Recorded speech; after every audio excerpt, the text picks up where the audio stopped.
Programme में आज बात करेंगे सबसे पहले डेवलपिंग स्टोरी की। जनाब, कल अदम तहरीक लब्बैक पाकिस्तान जिसने जीटी रोड पर धरना दिया हुआ था, फैसला किया गया है कल अदम तहरीक की जानिब से कि वो लॉन्ग मार्च करेंगे इस्लामाबाद की जानिब।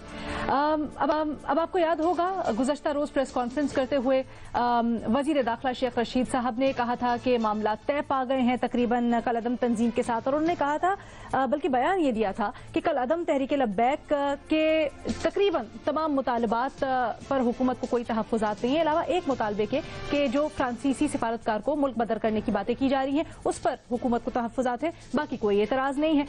लेकिन जनाब, अब खबर ये सामने आई है कि वफाकी काबीना ने फैसला किया है कि अगर इस्लामाबाद की तरफ मार्च किया कल अदम तहरीक लब्बैक ने तो सख्ती से निपटा जाएगा, इनके साथ लॉन्ग मार्च को जीटी रोड पर ही रोका जाएगा। वज़ीर आज़म इमरान खान ने इस सिलसिले में कहा कि सियासी मकासद के लिए कानून हाथ में लेने की इजाजत बिल्कुल नहीं दी जाएगी। ये भी फैसला किया गया है कि रेंजर्स को इस्लामाबाद में तैनात किया जाएगा और हत्तुल इम्कान यही कोशिश की जाएगी कि जो मुजाहिरीन हैं उनको जीटी रोड पर ही रोका जाए, इस्लामाबाद की तरफ वो ना आ सकें। जिसने भी कानून हाथ में लेने की कोशिश की उससे सख्ती से निपटा जाएगा। ये भी आपको यहाँ पर बताते चले कि मौलाना फजलुर रहमान ने अब से कुछ देर पहले प्रेस कॉन्फ्रेंस की है और वो कहते हैं कि जी पीटीआई खुद तो 126 दिन का धरना दिया, एहतजाज किया, लेकिन कल अदम तहरीक लब्बैक पर तहफ़्फ़ुज़ात उठा रहे हैं। ये भी अपने एनालिस्ट से जरा जानने की कोशिश करेंगे। लेकिन जनाब, वफाकी वज़रा जो अरकान हैं काबीना के, उन्होंने आज ये भी इजहार ख्याल किया कि जो रोज रोज धरने हैं, रोज रोज एहतजाज हैं और कानून को हाथ में लिया जाता है, शहरियों को अजियत होती है, ये सिलसिला अब खत्म होना चाहिए। खासकर फवाद चौधरी साहब ने मीडिया पर गुफ्तगू भी की इस बारे में और उन्होंने कहा कि जी ये रोज रोज का तमाशा अब खत्म होना चाहिए। तो सवाल अपने एनालिस्ट से हमने तमाम तर सूरत हाल पर कुछ यूं पूछना है कि क्या पीटीआई हुकूमत मामले का मुस्तकिल हल ढूंढ पाएगी, हाँ या नहीं के ऑप्शन है हमारे पैनलिस्ट के पास। हसन निसार साहब हमें ज्वाइन करे, हफीजुल्लाह नियाजी साहब हमारे साथ मौजूद है, महमूद सरफराज साहिबा और मजहर अब्बास साहब भी हमें ज्वाइन किए हुए हैं। हसन निसार साहब, सबसे पहले आपसे ये जानना चाहूंगी, अब हुकूमत ने फैसला किया है कि जनाब सख्ती से निपटा जाएगा इन मुजाहिरीन से और कानून को हाथ में लेने की इजाजत नहीं दी जाएगी, आप क्या राय रखते हैं इसके ऊपर? कोई भी मुझे 5 सेकंड आज ज्यादा देना, मैं कम बोलने वाला आदमी हूँ। पहली बात यह है कि कुरान पाक का जो समरी है ना मेरे नजदीक, वो ये है कि कुरान पाक फिरौनियत, कारूनियत और हामानियत की मुकम्मल तरीन नफी करता है। ये बहुत लंबी जंजीर है जो मलूकियत से शुरू होके सरमायादारी से गुजर के मजहबी पेशवाइयत तक जाती है। ये है मजहबी पेशवाइयत। अच्छा, और ये मामला बेचारी तहरीक लब्बैक तक महदूद नहीं, पूरी तारीख पे मुहित है। मैंने को 2 महीने पहले कॉलम लिखा है कि जितनी खूनी तहरीकें मुसलमानों के दरमियान रही हैं उनमें से मेरा ख्याल है कोई 90% मैंने कवर की। अच्छा, मुझे 100% यकीन है कि इस हुकूमत को मर्ज की तशखीस ही नहीं करने की तौफीक हो ही नहीं सकता, तो इलाज कैसे मुमकिन होगा? आप मर्ज को जानते ही नहीं, बहुत सतही तरीके से देख रहे हो। इसके डांडे बीबी मिलते हैं इक्तिसादियात से लेके इल्म तक। कौन हैं जो इकट्ठे होते हैं? मुझे ये बता दें आप,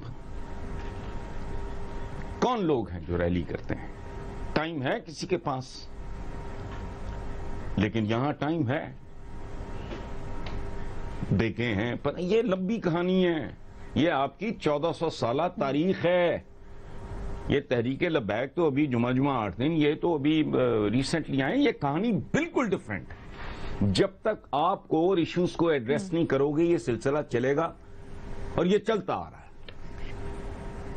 इनको फहम ही नहीं है, इनको ये डायग्नोज ही नहीं कर पाएंगे। I am 100% sure. इतना सतही सा खाता है जी, आ गए हैं जी, वो धरना देंगे जी, वो बैठेंगे जी, वो तहरीक चला रहे हैं, वो ऐसा नहीं है। कहानी कोई और है। ये ट्रायंगल है फिरौनियत की। रहनुमाई भी कीजिएगा, हमारी भी हुकूमती में बैठे लोग भी आपको सुन रहे होंगे, प्लीज हमारी जरा रहनुमाई भी कीजिएगा इस हवाले से। आप क्या समझते हैं, क्या हल है, डायग्नोसिस क्या है? इलाज पे तो चले हम चलते हैं अभी। नहीं अलीना प्लीज, मैं रहनुमाई के नहीं, मैं गुजारिश कर रहा हूं, मैंने तो डायग्नोस तो कर दिया है। ये 3 ट्रायंगल्स, इनके खिलाफ बुनियादी तौर पे कुरान पाक की समरी ये है, अल्लाह एक है और पैगंबर जो हैं उनका वजूद, वो सारा कुछ, ये तो मज़हब में मौजूद है। मेरे पीछे पड़ी हैं किताबें, हैरत अंगेज मुमासलतें हैं मज़हब में। असल बात इंसानों को लिबरेट करने वाली थी। وہ میں اب کیا اس میں رہنمائی کروں. یہ اس طرح کے پروگرام، میں پروگرام کی کوالٹی کی بات نہیں کر رہا، میں ٹائم کی بات کر رہا ہوں. یہ بہت گہری، بہت طویل بحث ہے، تو اس میں نہیں ہو سکتا. میں نے بتا دیا یہ 3 لفظوں کو اگر یہ فرعونیت، قارونیت اور حمانیت کا مطلب جاننا یہ چاہ رہی تھی، قصور نہیں اس کو. آپ درست بات کریں، بالکل درست بات کریں، لیکن جاننا یہ چاہ رہی تھی اب جب یہ سچویشن کھڑی ہوئی ہے سسٹم، کیا آپشنز ہیں ہمارے پاس؟ سسٹم ٹھیک ہے.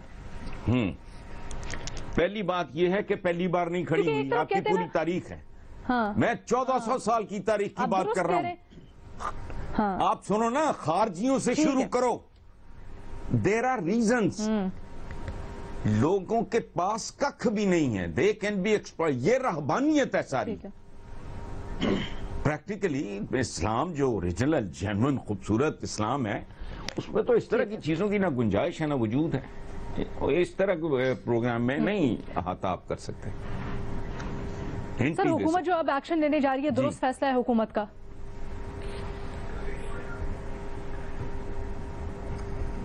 یہ کوئی فیصلہ درست ہو ہی نہیں سکتا. آپ کو پتہ ہی نہیں ہے مسئلہ کیا ہے. فیصلہ آپ نے کیسے نہیں ہو سکتا. ٹھیک ہے، ٹھیک ہے. آپ جانتے نہیں میرا مرض کیا ہے. اسی لیے رہنمائی چاہ رہی تھی آپ نیک دلی سے، خوش نیتی سے جو مرضی کرو، نہیں ہو سکتا.